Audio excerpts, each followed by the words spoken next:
you can say that music is heavy because of the way it sounds, but for me it comes from more like the experience of the people making it. That's what makes it heavy. I'd rather be high or die than live, you know, that kind of stuff. I mean, you can have an acoustic guitar and one vocal, and it can be the heaviest thing in the world. Heavy's about being pissed off and being a warlord and laying down, like, just like someone like that was in battle, just if they had an axe and just chop some dude in the head and it landed, and you have a riff that plays the same way that way, that's heavy.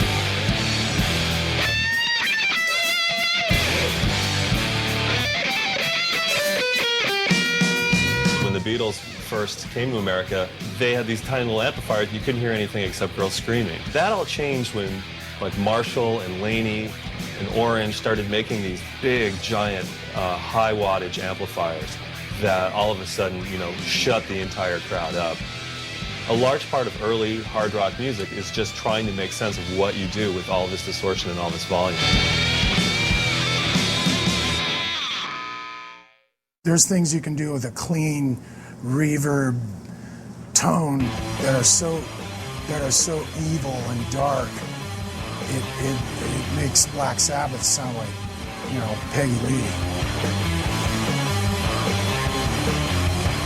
People are starting to realize it's like there's moving away from that idea of it's just being like headbanging or whatever, devil horns, heavy rock music. We're making weird shit. So how are we gonna get this sound? How we can put them in a closet, in a small space?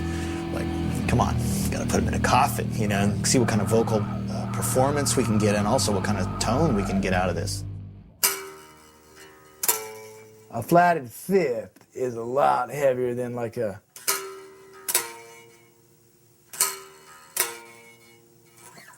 What about... You know what I mean? It's down to earth, it's oftentimes raw, and it's real. When you get really technically proficient, that sucks the soul out of rock and roll. When somebody really has something to say, and I'm not saying verbally necessarily, but emotionally, it comes out of the music and it just hits you.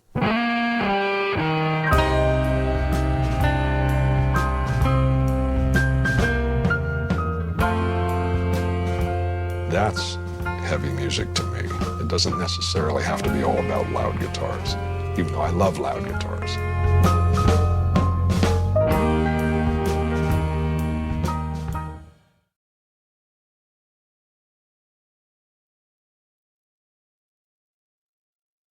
It seems like heavy in the modern idiom is always like something with distortion and a lot of volume and some sort of reference to the first heavy bands, you know, Black Sabbath and Blue Cheer, Led Zeppelin.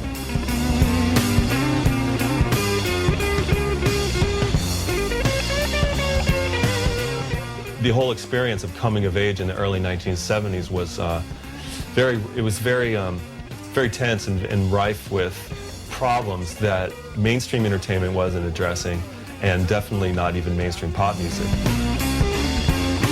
I would love to go back to the 70s and relive it because, I mean, you had Black Sabbath at their peak, you had Captain Beyond, you had Uriah Heep, you had Deep Purple and rock, you had Mountain, you had Grand Funk, you had the Stooges, you had, you know, Atomic Rooster, Dust, the Groundhog, Stray, all these incredible bands. Since '72, it's actually been done. Downhill. Yeah, after Volume 4 was released. Sabbath, unnecessary point of discussion. I keep referring back to Hawkwind because they were a really big influence on me back in the day. Somewhere in the Green River days, discovered Hawkwind, and have been in love with like those first 4 or 5 records ever since. Mountain, Zeppelin, you know, Free. Like all kids our age, and then Kiss. We had all the Dictators records. James Gang, Joe Walsh, Neil Young, Leaf Hound or Mahavishnu Orchestra. Gentle Giant, and Clinton. Alice Cooper. Alice Cooper was like the first cool record I ever got. Of course I like Sabbath, but I mean, that's the obvious. They know Sabbath, and it's great, but Sabbath is played out. A lot of the bands that we were into, Bobby and I specifically were into, were these what I call like B-level bands or C-level bands like Dust, Lord Baltimore. Sir Lord Baltimore, I mean, I didn't know they existed until a couple years ago, and I heard it, and I just started cracking up because it's fucking gnarly. You know, you'd play these records that were just, you know, oh, that's not Steely Dan, it's not, you know, that's not Heart, it's not Barracuda, it's not Supertramp.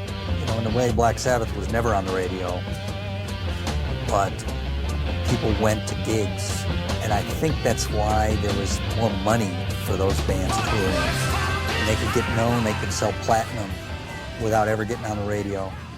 In the 70s, there was a lot more regional hard rock. There were bands like Pentagram in Washington, D.C. that weren't part of the major label system. Pentagram formed in late 71. Bobby was the first. I will tell you that right now. Bobby Liebling was the first.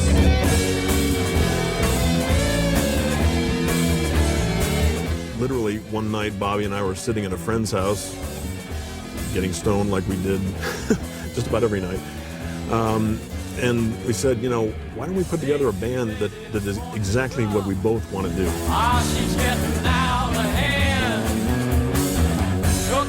During the time I was in the band, 71 to 76, I would say we were a hard rock band, you know, maybe a heavy hard rock band, but we weren't a heavy metal band. We didn't want to play clubs because clubs didn't want us to play in them because we didn't do covers. If you listen to Bobby's songs, they were creative, incredibly inventive songs with weird beat changes and weird chord progressions and weird times and stuff. But the labels would say this isn't radio friendly. We can't sell this. You know, we don't hear a single. And these are gonna be some of my last days here. We wanted to just record our own material and go straight to getting signed. And so we had various managers who stuck with us for various periods of time that would, you know, take us into the studio, pay for the sessions, and try and get us a record label deal. And each time they failed. Lieber and Krebs in Columbia, they wanted Bobby. And eventually Bobby got some kind of big audition in New York City at a big studio. That was the straw that definitely caused a lot of severe damage to the camel's back because Bobby basically blew our Columbia Records deal. We wanted to do a better vocal, but the guy who was paying for our sessions, Columbia Records, said don't worry about it, and that should have been the end of the subject. And Bobby wanted his way, and so there you go. That was the end of Columbia Records.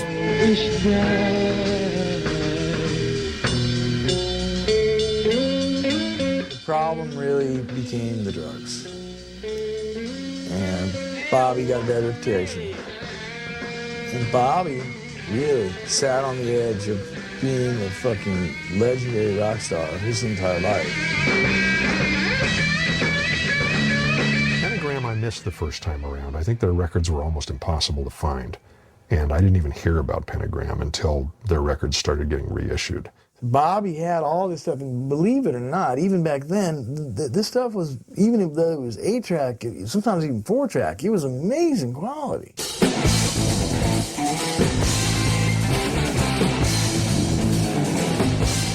Bobby had worked out a deal with Relapse, and they were going to put out this compilation of a lot of our 70s demos, the studio demos we'd done with the various managers.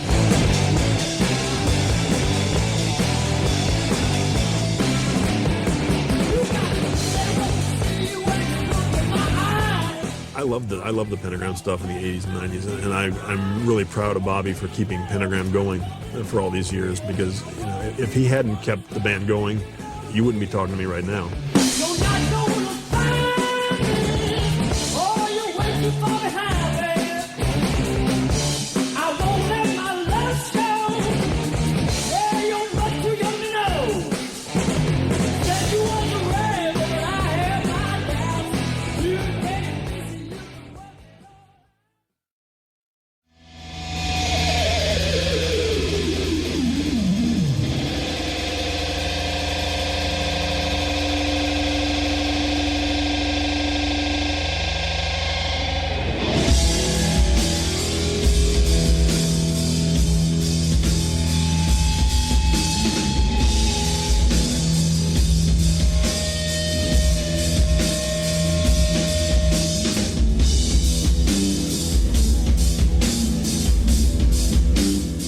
got like a basic structure, you know.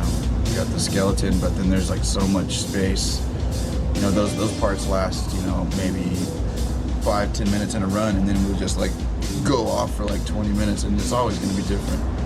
It's just jamming.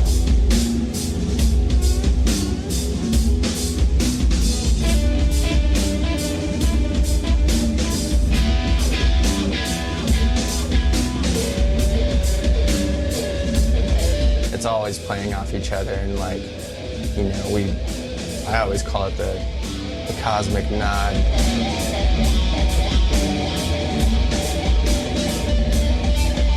I think it's a very spiritual thing, especially, I mean, like for us when we play, definitely, I mean, at length, that way where we can, you know, I'm maybe write a note for 5 minutes and just kind of noodle over it, and it does give you room to think and just kind of explore what's going on in your head, let you drift off.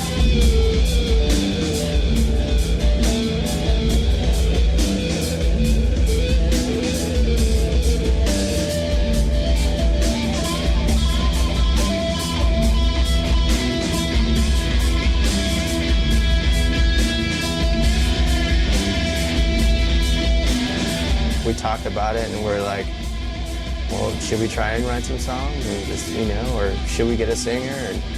And we just kind of said, well, we kind of like it how it is.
Metal in the 80s became very formula.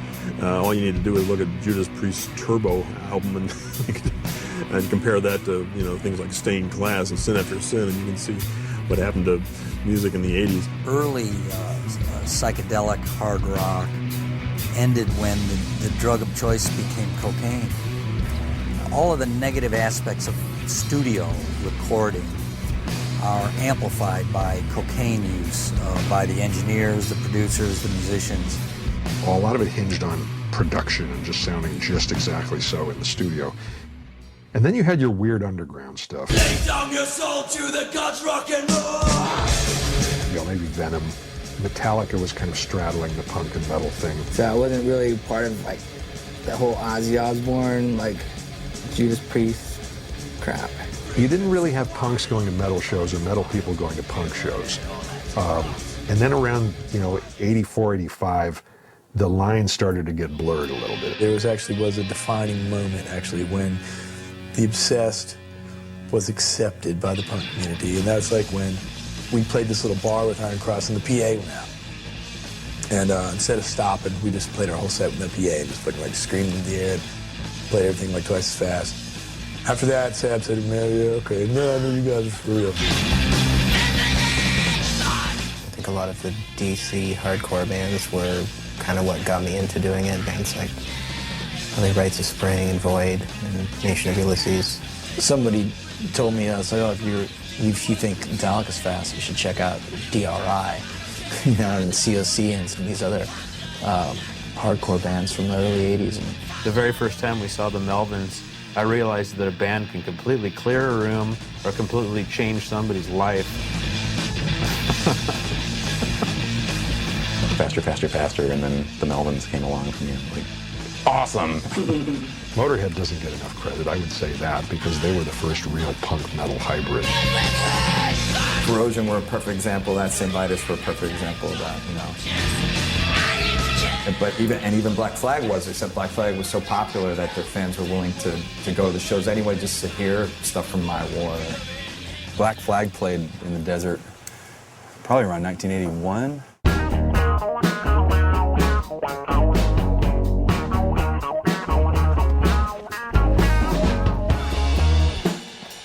The desert, even so now, but more so 15, 20 years ago, was primarily a retirement community.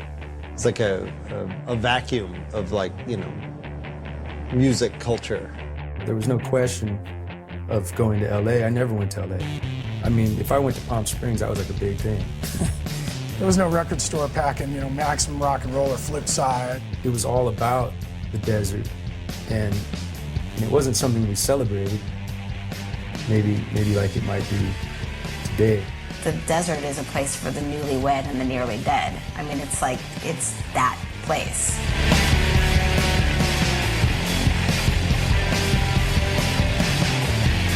The bands were coming, and there were like punk rock bands that were developing out there. The earlier ones were like Dead Issue and Scabies Babies. There was a band called Dead Issue that I was a part of. That became Across the River with Mario Lawley. Alfredo Hernandez was also in that band, and he played in Caius for a while, and Queens of the Stone Age. There were a few other people, but I would say like the earliest nucleus of, if you want to say Across the River, was like one of the ones that I just remember so vividly. That was like a moment of change. The whole SST scene, that was like our idols. Black Flag, Meat Puppets, Minutemen, October Faction. These are their hot peppers here. There's these look like some kind of banana peppers there. These, these are Thai dragons. When these turn red, man, these motherfuckers are hotter than hell. What is doom? First of all, my understanding of the style of music that we want to call doom is kind of just like I've said before, just like a gut, like a real visceral, emotional pull. Something that'll make you cry.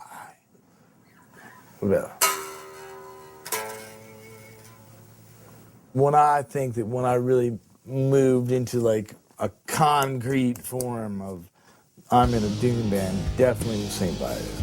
We played a few shows with St. Vitus when they had their old singer, Scott Riegers. And then they got the new guy, Wino. His first show was on my 21st birthday in 1986 at this little community center in Palm Desert. DRI, St. Vitus, and Across the River. It always felt like Across the River was onto something really special.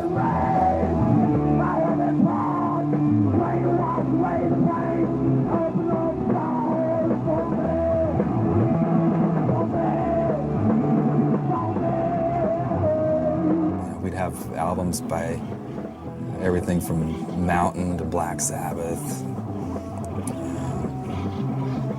early Metallica, just all kinds of stuff.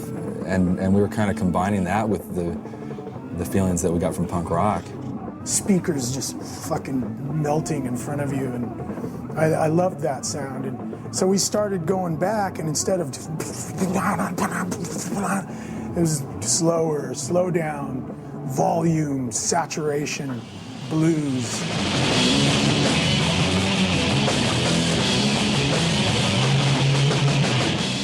They like just alienated themselves from that whole game of like playing fast and you know, and riffing around and gnarly, like the whole punk metal thing. They just bypassed that, went straight to rock. No one was really doing that.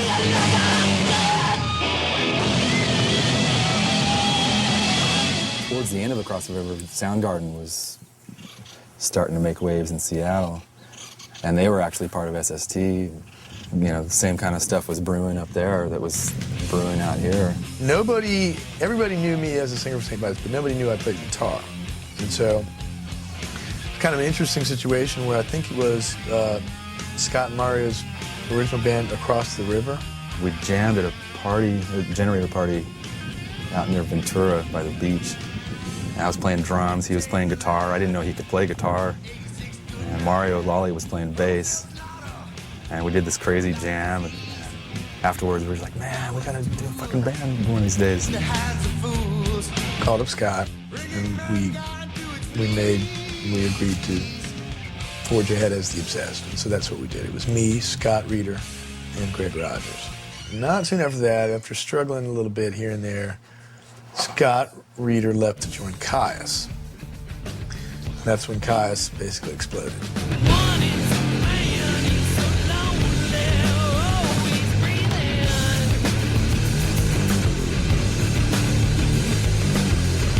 They were like the only band in the desert, like touring and doing it, you know.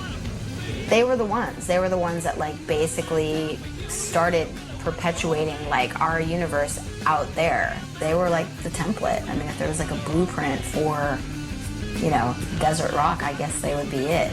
Guys like Mario Lally and Caius really took the next step by not only saying, you know, we're insulated, so maybe we don't know what the hip thing is elsewhere, but they actually embraced that and said, well, not only are we going to reject what the hip thing is, we're going to reject the masses at the same time. We're going to reject all of it. I mean, I hate to say it, but I mean, a lot of it had to do with just we just started smoking grass. You know, you take a group of kids that are digging, you know, aggressive music and certainly like hardcore punk, and they start smoking dope. An interesting thing happens, you know. That's an interesting music. Truth fiction, stranger than any lie.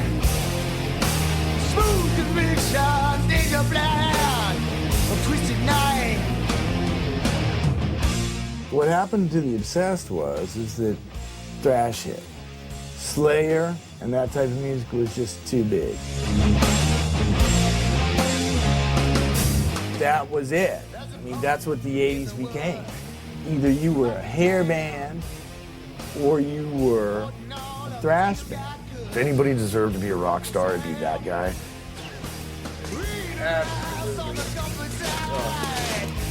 Yeah. It's like heaven. You're cursed to be in the underground. There's no way out. You're just gonna be there, no matter what. But people love you because you stayed that way, because you stuck to your guns and never stopped playing what you play, you know?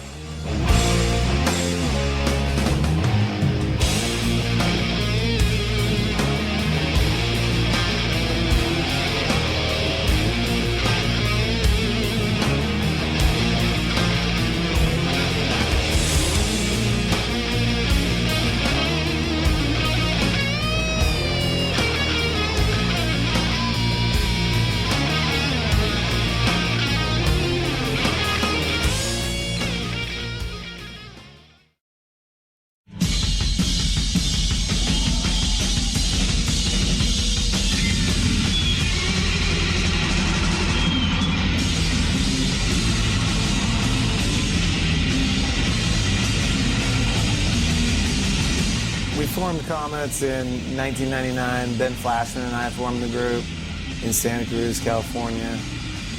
You know, he and I were into just like anthemic rock music, you know, Grand Funk and some punk rock stuff in this. It's just kind of old favorites and stuff like that. And we were just sort of beginning to kind of get into, you know, further out stuff like, you know, free jazz, really start to delve into the meat of Coltrane and Abadila and the free jazz stuff. Oh, so it's not just a synth that makes one sound. No, it's for your It's synth. an effects. It's effects for horns. Sick. Yeah. So you can put the bassoon effect on your I mean, trumpet or whatever. Yeah. You could do full-on Marconi scores with this thing, just with one sack.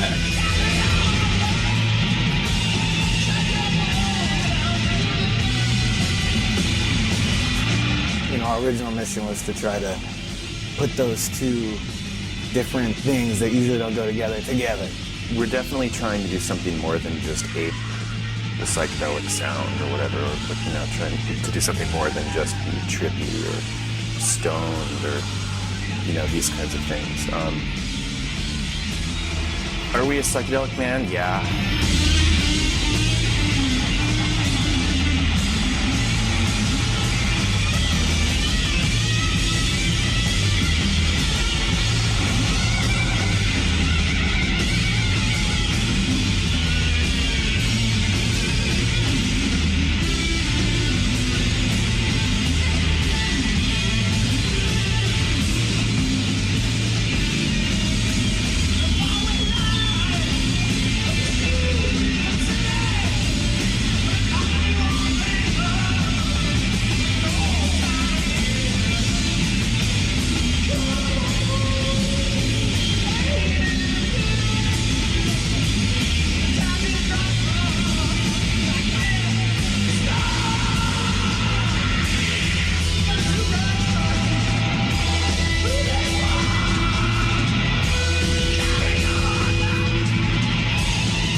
Back in the Caius days, the term stoner rock didn't exist. It was usually filed under metal, which was kind of offensive to us at the time. To be honest with you, I've just never really been concerned about or personally use classifications like that. If people ask me what kind of band Ghost Inc. was, I was like, it's like a heavy rock band, you know? Couldn't call it grunge and they couldn't call it metal. They couldn't call it punk, so they had to come up with some kind of name for it. And I mean, to me, it's just regular hard rock. Well, stoner rock is a drag as a label for people that don't get stoned, because it kind of is a ticket for them to dismiss the music.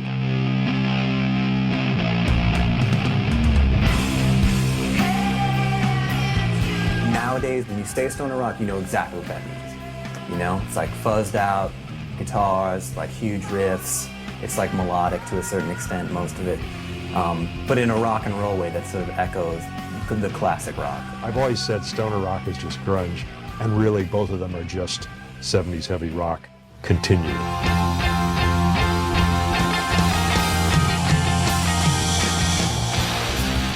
Monster Magnet, Fu Manchu, Caius, and, you know, we're doing something in like 93, 94 thing. It was like coming out of grunge, You know, it was darker, more heavy psychedelic, weird shit in it, you know, how Spine of God. But by the time they caught on, you know, bands were changing, like Nebula was changing, Queens of the Stone Age were changing, and they're still trying to call it stoner rock. There's the whole like sort of musician magazine aspect of a lot of that stuff of like what's the equipment you're using and how's it being recorded, and you know, we're not going to go digital, and we're going to have like these warm sounding amplifiers and use tubes and all that kind of stuff. I wasn't really connected to the desert scene as the desert scene was happening. We did get connected to it after Man's Ruin because we were all on the same record label together. You know, I think it's probably fair to say that, you know, Man's Ruin Records really is responsible for introducing people to a lot of this music. I happened to cover all of those bands for the first issue because I was doing it sort of like a coverage on Man's Ruin, that genre of music that, you know, was described as stoner rock, which is kind of an unfortunate moniker that it got. After that, there's just this huge influx of bands, you know, sort of copying that sound. I don't really know where the term came from. I'll be honest, I haven't researched it, but I assume it's. I'm guessing it's just music that's just kind of jammy and I hate to use it organic, but I will organic. I don't know, what is stoner rock? You tell me.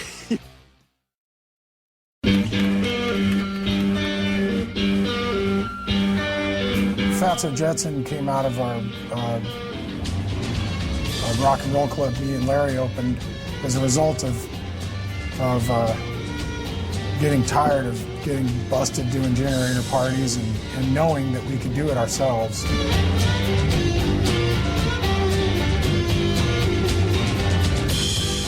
August of 1994, we were all major Black Flag fans, and you know, Black Flag was a real inspiration to all of us, and we figured, hey, let's, you know, sort of throw ourselves at the bottom of the bill, you know, when Greg Ginn plays in town. And we did, and we played, and that was our first show. And Greg, I guess, really liked what we were doing, and, you know, offered to put a record out for us on SST.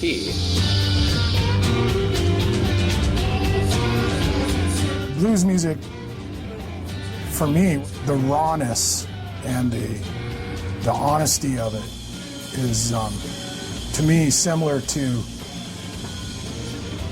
the beautiful things about that I enjoy of punk rock.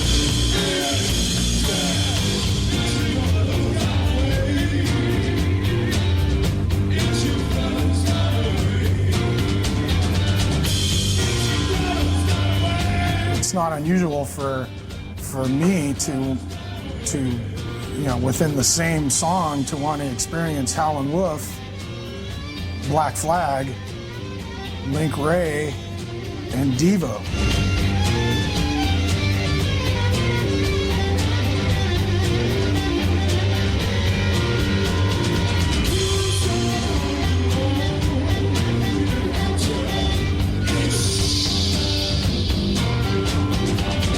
It's very primitive. You know, we put out records and we play, and you know,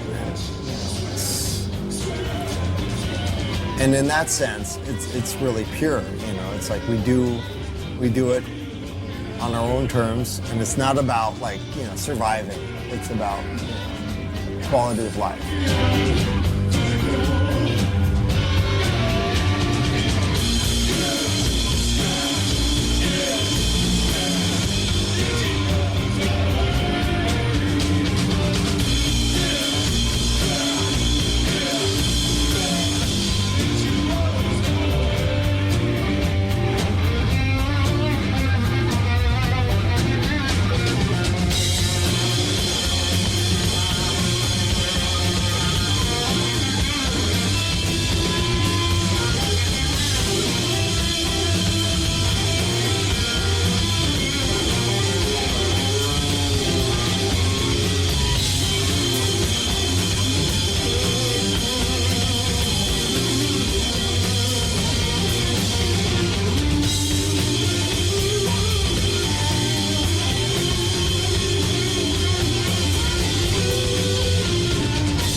remember the scene in San Francisco in the 90s being, Sleep, Neurosis, Grotus, the Melvins. There was a lot of like crusty stuff coming up. Like, well, Neurosis was the biggest thing around here then. Neurosis and the Melvins, like that was the center of everything. I started jamming with this band in high school, which is actually Al and Chris, who are in Ohm right now. They had this band, As Best As Death. They really wanted to be in a band. Probably a reaction from misery in life, you know? I don't know. There was a friendship, and, you know, Sleep in large part, it was a three really good friends, and music came out of that. And me and Al were just sitting around on LSD or doing bong hits or something, and Al came up with Sleep. So, wow, that's a great name or whatever. It was more than just going to see a show. It was like an experience that would, you know, nail you from the center of you. Yeah, it was massive. I mean, I'd never seen anything like it. You know, it's like red, green, blue, sleep.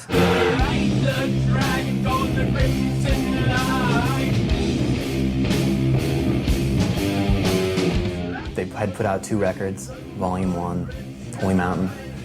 And then they got signed to a major label, London Records. And I don't really know that London Records knew what they were gonna get, because Sleep was sort of planning their, for lack of a better term, their masterpiece. It was one 52-minute song. Jerusalem, I guess it was originally called Dope Smoker, but the lyrics sort of incorporated this sort of like bong-huffing caravan through the Holy Land. This was like 5 years that the song developed. They had the whole thing written, and it got tied up with like record label wranglings. Basically, they were sitting on this thing. It was ready to go, and it was like dying on the vine, pretty much, you know? It's like they wanted to get it out there, and they couldn't, and I think they had to wait like a year before they could even record it. For at least like a 2-year period, they refused to play that song live because they were so convicted about people not hearing it yet. We tried to stop the song, and it just felt all awkward, like it was supposed to have kept going, and it was just us finding, how do we set this thing back to the ground? How does it land? Sometimes the riff is just so fucking good that you just want to hear it over and over and over again.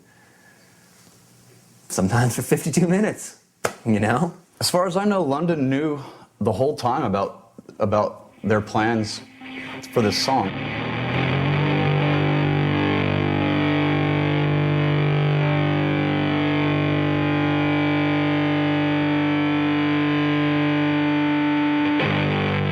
We started fucking with like just kind of these weird, like kind of almost Indian music scales. A lot of the intent was conveying that hypnosis that the band would actually go into while playing it. We let the drummer on that song like carry that song, you know what I mean? Oh, that whole song's based off drums and timing and hitting in the right spot. There are a lot of myths, legends, we could say, surrounding the making of Jerusalem. Some of it might not be mythology. The main one, I guess, is that they blew the advance on weed. Well, the weed part's totally true. We blew a lot of money on weed and time and just the delivering the master in a skull bong. Well, no. It'd be a good idea. I wish we would have thought of it. We were going for definitely the heaviest thing ever recorded. There was no expense spared as far as overdoing things. Like, oh, you want to put another guitar track? Let's do that, you know? Let's do 2 more. We spent like $75,000 on amps, on custom-made amps and guitars and all sorts of stuff.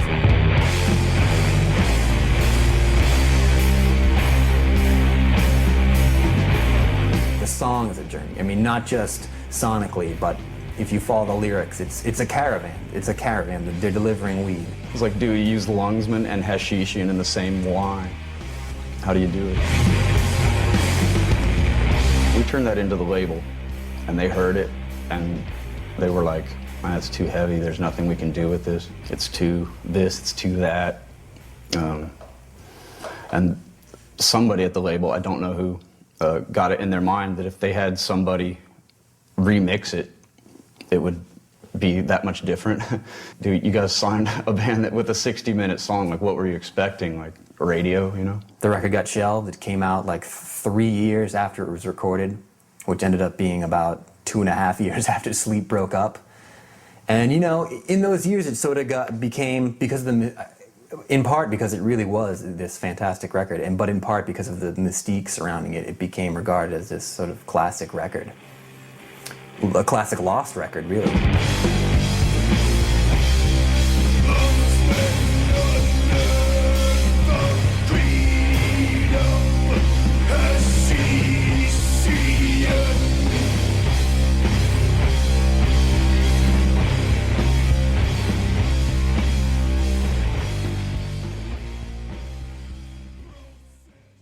Sometime shortly after the remix was done, they decided not to be a band anymore. And that was in, I think, 97. Around 2001, 2002, Matt Pike from High on Fire, who was also in Sleep, his manager Todd asked me if I wanted to do the real version of that album, which was Dope Smoker, which is the full-on, you know, unedited, unmixed, you know, unmixed by Sardi, who they brought in there to clean it up, and obviously they weren't even happy with that. They asked me if I wanted to put it out, and I said absolutely. I liked the Dope Smoker version because it was a little longer, and it was the mix that we did with Billy. You know, it wasn't, no one else came in from the record company and chopped it all up. I think the three of us have made peace with the song that we know to exist inside versus what's out there and what people think the song really is. And I think that's been the way that all three of us have continued and put that to rest. You know, it's that sort of like, that lifelong battle between like art and what record companies perceive as product. Were you guys estranged for a while after Sleep as a result of that? Here and there. Here and there. All of us were. Yeah. There was a lot of pain and didn't know quite what to say to each other, and there was still love, and there was love and hate and confusion, and we just had to sort it out for a while. I didn't talk to Chris for a number of years after the whole Dope Smoker thing, but and then Al, it was a very sad thing actually. Al stopped playing music altogether for 5 years. I won't say altogether, but he wasn't very public about like seeing anybody or, you know, being in a band or anything like that. I think Sleep was almost the quintessential of this sort of this revival that started happening in the early 90s of what became called stoner rock or doom or whatever. You know, I mean, they kind of picked up what St. Vitus was doing and the Melvins and Black Sabbath, of course. But I think they kind of nailed it. I mean, it could almost be said that they got it and made a couple of the greatest of the albums that needed to be made in that genre.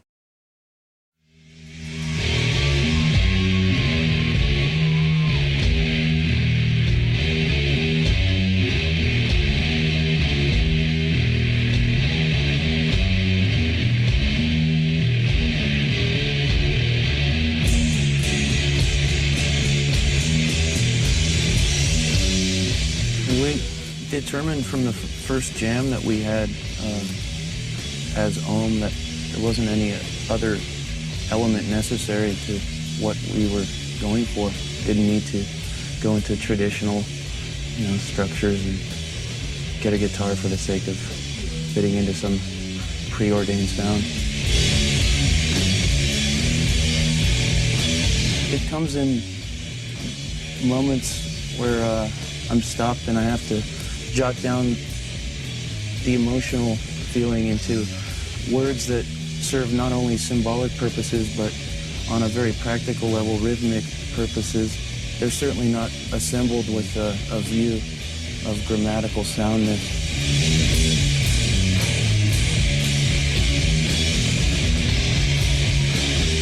Sometimes people say, don't you know any other riff? And say, well, pay attention closely because they're all varied.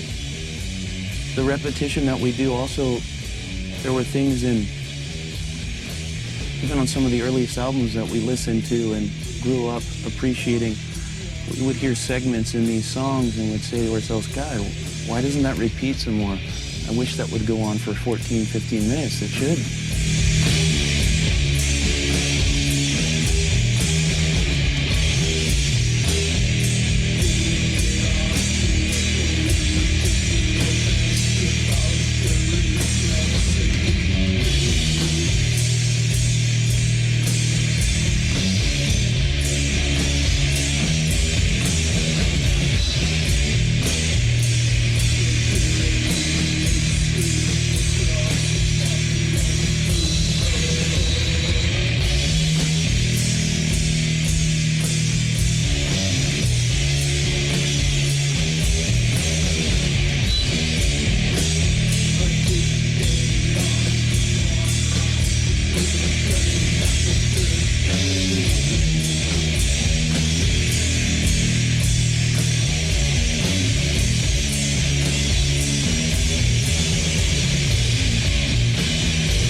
No drugs can really make you write a song or do anything. If anything, they make you not.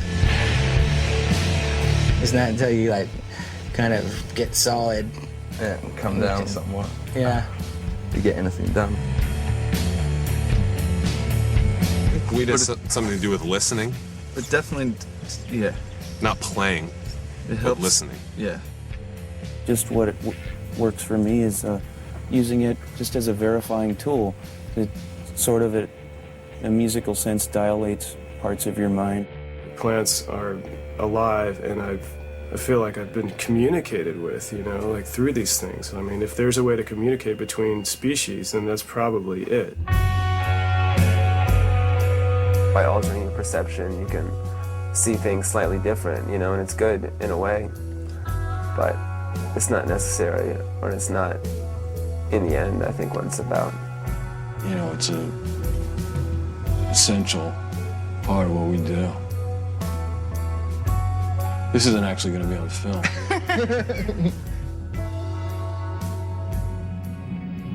It may be about the journey, the quintessential journey, you know, or the idea of traveling into different realms, but that may include drug taking, but it's not limited to drug taking. People like H.P. Lovecraft, Lord Dunsany, Clark Ashton Smith, all these writers from the 30s and turn of the century that were really into imagination, almost for imagination's sake. Especially as times get heavier or more politically dire, you typically see more fantasy. You see more artists like reveling in idealism or in their own personal fantasies. It takes motivation and dedication to write songs and get into a recording studio and dedicate your life to making music with a band, and I don't think the average stoner really gets that far into it.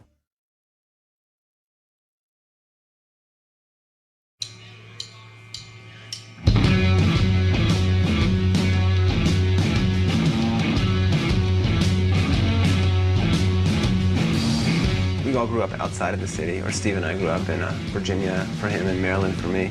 But just that time when you realize how much music comes from DC and was coming out of DC, you know, with the whole punk scene and Fugazi and that whole Discord world of music that was going on all through the 80s. We were in those kind of bands for a while, and we just felt the need to go back to what originally got us so excited about music in junior high, bands like Led Zeppelin and Black Sabbath, bands that, really laid back and had a whole mood and a vibe that could really carry the listener away.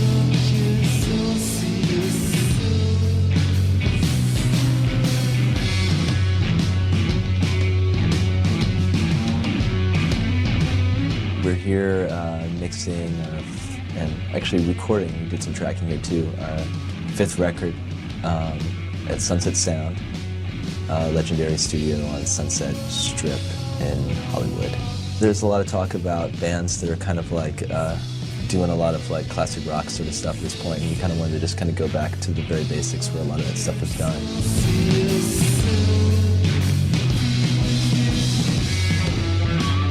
All our records in the past have been heavily overdubbed with a lot of different atmosphere and effects, and now we're kind of trying to capture more of the performance. Just like spontaneous and more raw.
Like a lot of the music I write is thinking about images, like forest, ocean, stars, walking. Heavy weather or, big, massive trees or cliffs or, it's definitely an earthy kind of relation. Trees are so beautiful that make you feel happy, and they seem so ancient and old and had such a giant story to tell. Yeah, there definitely is an element in our music involving nature and spirituality, I guess, and those are like the two heaviest things there are. My mother was into like illustrating stuff from nature, like she would draw mushrooms and plants and flowers, and so that was sort of surrounded me when I was a kid, and I find that stuff really inspirational. Sound and sight are very similar and always have a relationship to each other, to me. Whether it's watching a musician play or listening to an album and looking at the artwork. Homemade posters are coming back into style. I think it's a rejection of corporate art, you know, the corporate masterminding of the look of the band. I actually sit down with it on headphones and really concentrate on it and give it a real run through where I hear it and close my eyes or concentrate on and see what happens, you know, if anything comes to me. I mean, I didn't really like any music graphics back in the 90s. I really was not into that, you know, vampire girls and sort of characters with big heads and, yeah, I mean, I guess like that whole Kozic and Coop style. I do a lot of horizon and sky things because to me that really represents this wideness, this infinite range of possibilities. And where the sky meets the ocean, I always saw that as being kind of like this almost portal or gateway into something else. You know, thinking about like what makes psychedelic music, you know, like comparing it to art, I think it's like anything that's super really far out and creative. Some of the record covers I really kind of got into it and trying to make that like multi-level creation.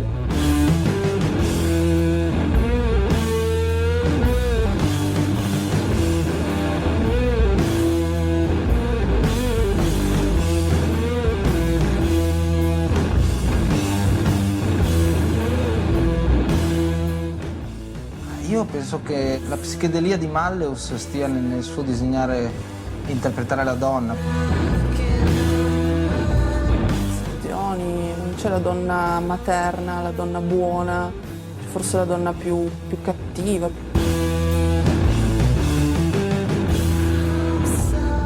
Lo stesso di immaginare qualcosa è un'esplorazione mentale. I was really into hypnosis, still am. This design team from England did a lot of stuff like Dark Side of the Moon and Led Zeppelin covers and a lot of other really significant and recognizable things. And Roger Dean, of course. An image itself, you know, speaks for itself, but then I really, really like letters and I really like the aesthetic of a word. This is some stuff I've been doing lately, just these couple things here, just like in the past couple weeks even. That was this year's calendar, and that's the next Residual Echoes cover. Because I was doing very abstract kind of work that was very detailed, and I think it was a new form of psychedelia, which wasn't the flower power type, but more a very harsh, sort of almost apocalyptic version of psychedelia. I think the word psychedelic is very interesting, and I actually think that the stuff I do is always psychedelic in the sense that it's striving to have this sort of visionary aspect to it.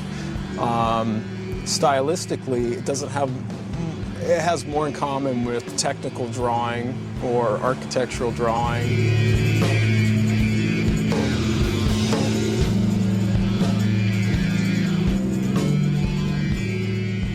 Something has a really big sound to me. It sort of looks to me like this vastness, this open space, clouds and escapes. And when it's the kind of slow, heavy thing, that's sort of what I envision. Some of the stuff I get from the faster stuff, like High on Fire, it's warlike imagery that gets the blood moving.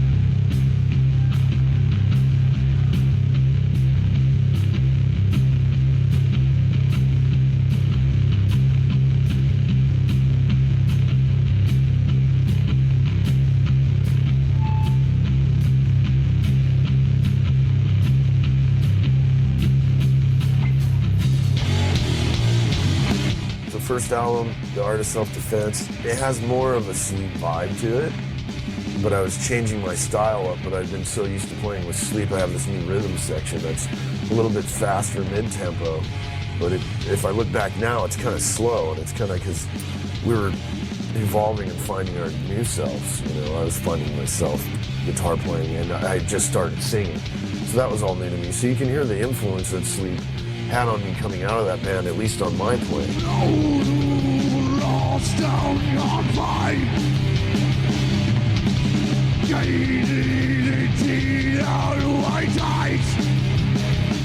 We started wanting to do some faster, kind of thrashier, heavier power house riffs, you know. It's like metal, but not like a typical metal band.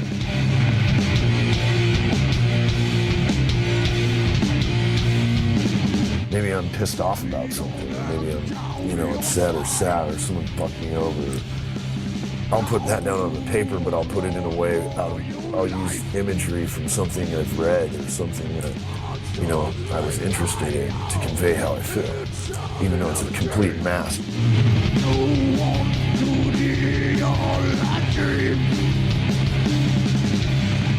If you can transfer your feelings into a piece of music and how you feel, whether it be anger, whether it be love, sadness, anything, that's what makes a great artist, a great musician.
A lot of the records that, you know, we look back on from the 70s that are very sort of collectible, weird, obscure, you know, Groundhog's records, Sir Lord Baltimore, May Blitz, Budgie, Hawkwind, they were all on major labels at the time. None of them would be on major labels now. They would all be on indie labels. And I attribute that to the, I think it's consolidation and shrinkage of the record industry. Screw the record companies, you know. They've just done such a shit job for the last 25 years, you know, that they don't deserve anything. I've always been attracted to the darker side of sounds and art, which usually leads to the art being and the music being underground and independent.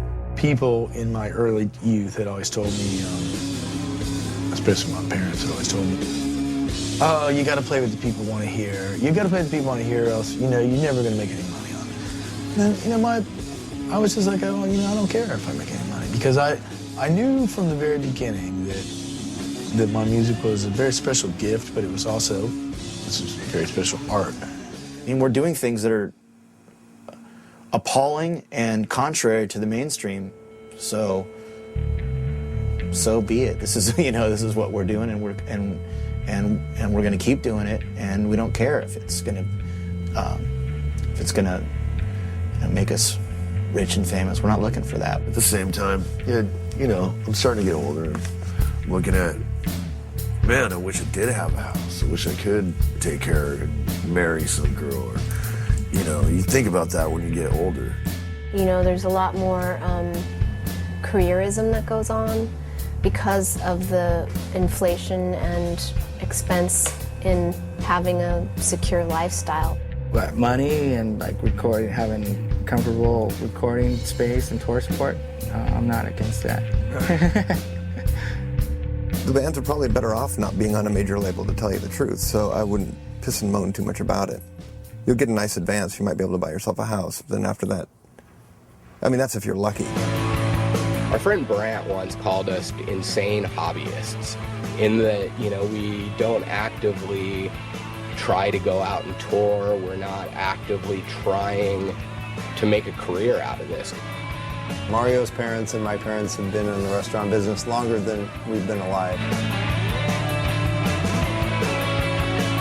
We all moved up here trying to figure out what we were going to do, and eventually end up with a job, hopefully, in the restaurant, and still being able to make music. I mean, I'm not planning on stopping playing music just because I'm not making any money at it.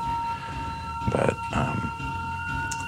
yeah, I mean, like, I have to supplement my income, like, every few years pretty aggressively. I think I'm going to be selling a lot of stuff soon.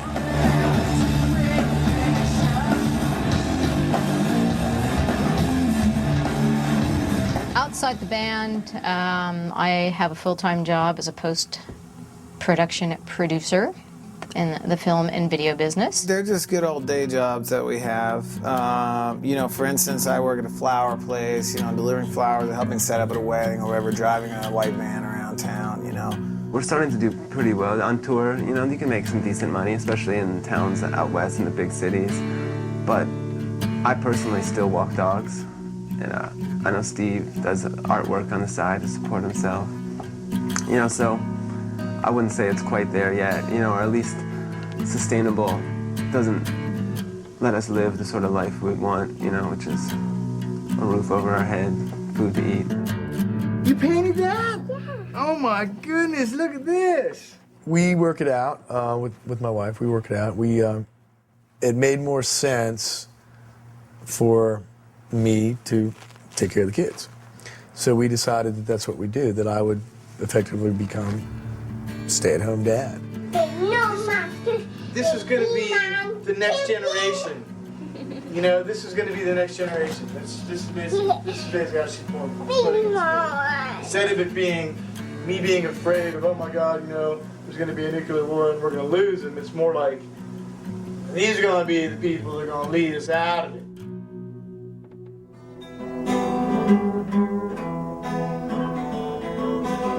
We're able to just make music. Yeah. We're pretty broke. Yeah. Destitute. But happy. But, you know, yeah. We do an odd job if we have to, if we don't tour too much, but we've actually been pretty good at touring. Just there's not music. many jobs that you could find anyway that would let you work for like a week, Nobody's you know, gonna 10 hire days, us. and then let you disappear for a month, you know? Nobody's gonna hire me.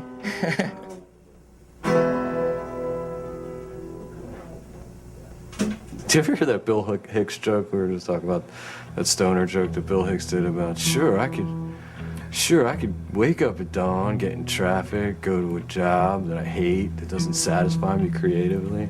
Sure, I could do that. And he's like, or get up at noon and learn how to play the sitar. It's just like, we kind of have a combination. He's like, Well, usually I get construction jobs, but my knee, I hyperextended my knee, so I had to go out. Hopefully I'm prep cooking and trying to help this this bistro. And both Bob and I are we don't work together, but we're both house painters, and probably have been since I've been since I was maybe 20. The fact that I'm doing what I'm doing, it's like it almost kind of like overshadows any sort of like, well, I'm broke this month, or, you know, it's like I just kind of keep on going. You know? We're kind of in this back alley, which is cool because we're kind of this underground record store. You know, we don't pay attention to street dates on record releases of any of, like, you know, the new White Stripes or anything. I mean, we'll get in if we want to, you know, and it's like we just kind of do it totally on our own terms. Money's paper. I wipe my ass with paper. You know, it's not that essential for my soul. You know, can't take it with you if I died tomorrow. Big deal. I have a lot of money that I didn't spend.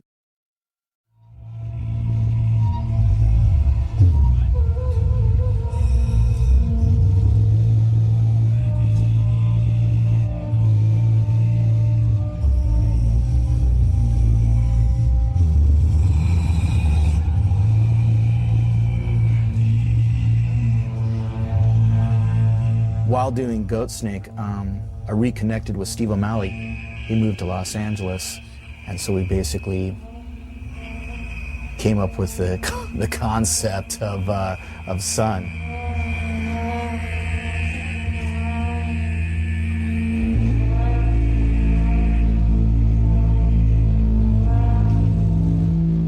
Two dudes getting drunk and stoned and playing with as many amps as we possibly can, and basically just playing Melvins and Earth riffs, trying to play them slower than those bands played them. Working with drone sounds in a musical context, I think historically it's always been to sort of be able to meditate or transcend some sort of just waking phase.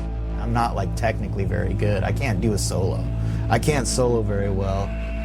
I can't solo at all. But I really like to manipulate and work with tone and low tones and subtones.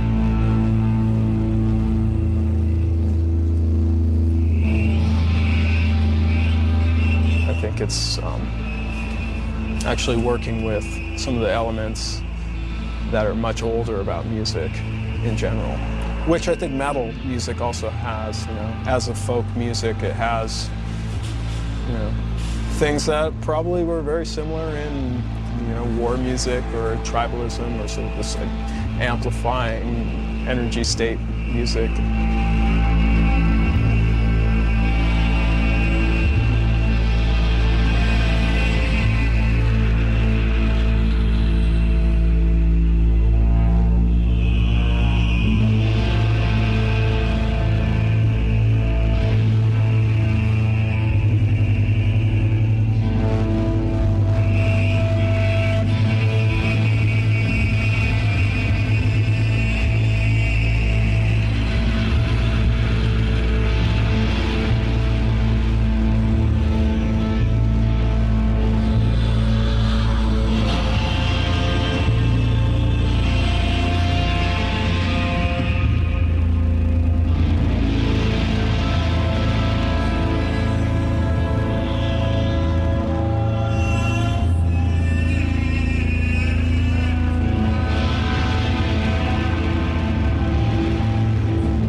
Underground isn't underground anymore. Underground is, to me, like the new above ground, so to speak. Like it's just a lot of little labels that have sort of come together as a community, and you know, people now know how to access them and get the stuff that's on the labels a lot more than they used to be able to. They're more sophisticated. They're smarter. They want, you know, they want something different, and like major labels aren't giving it to them. You know, indies are. There's so many outlets. I mean, it's kind of a weird trade-off, because I mean, on one hand, the labels are pretty much vanishing. You don't have major labels signing bands. You pretty much a lot of times have to just release it on your own. But on the other hand, you can release it on your own, and you can keep all the money from it and not have it go to a record label and whatever. You record your own album at home, sell it on the internet, sell it at the concerts. They're like kids in a candy store. They can kind of do whatever they want, you know, and it's great. I think that the fact that they're independent allows them to do that. I think the best thing that's going on now is that people are starting to look for new influences and incorporate other stuff. And as music gets more and more accessible, old music, it gets more accessible, people are finding new things to be inspired by. There's a lot of word of mouth, you know what I mean? And I think the internet is just to connect word of mouth, square or cube or whatever. You get to a certain city in Germany or somewhere and people know who you are, you're like, fuck, how do they know? There's a fucking computer. There's this scene or whatever it is, there's just these people that are hungry for decent music. Because the radio and commercial music is just, it's a nightmare. The charts are dominated by, urban music, hip-hop, country, pop music, divas. There's always going to be an audience for the heavy rock, but you don't see it at the top of the charts. And that's fine. That's just the way it's going to be, I guess, for this kind of music. It is very underground, and that's, I guess, what's kind of cool about it. We have, although some people that might want to make it big might not think it's cool, but I do. I don't really have any desire to be doing anything more. You have to do it. There's no choice. Whether people hate it or people love it, it doesn't make a difference. You're doing it because you have to, because it makes sense of your reality, it makes sense of your day-to-day life, it makes sense of the world around you. I mean, I know what we do is definitely out of what appeals to the masses these days, I guess. But I don't think it's from anything of not wanting to appeal to the masses. I think it's just, hopefully, the ultimate goal would be to bring the masses along into something that, does take a lot more imagination and is focused on something with a little bit more depth. Every period has its visionaries, and I think that some of the bands that we're talking about have that sense of wanting to be outside. If you guys got very successful in a short period of time, you were playing arenas and stuff, would you be into that kind of lifestyle, you think? Well, sure I would, but it hasn't happened yet, and I don't think it's gonna. Which it doesn't, I'm not throwing in a towel or something like that. I like to think that I keep myself a little ahead of the game, just musically, by sticking to my guns, and doing what I enjoy, and doing it masterfully and with no shame, no regrets about what I do.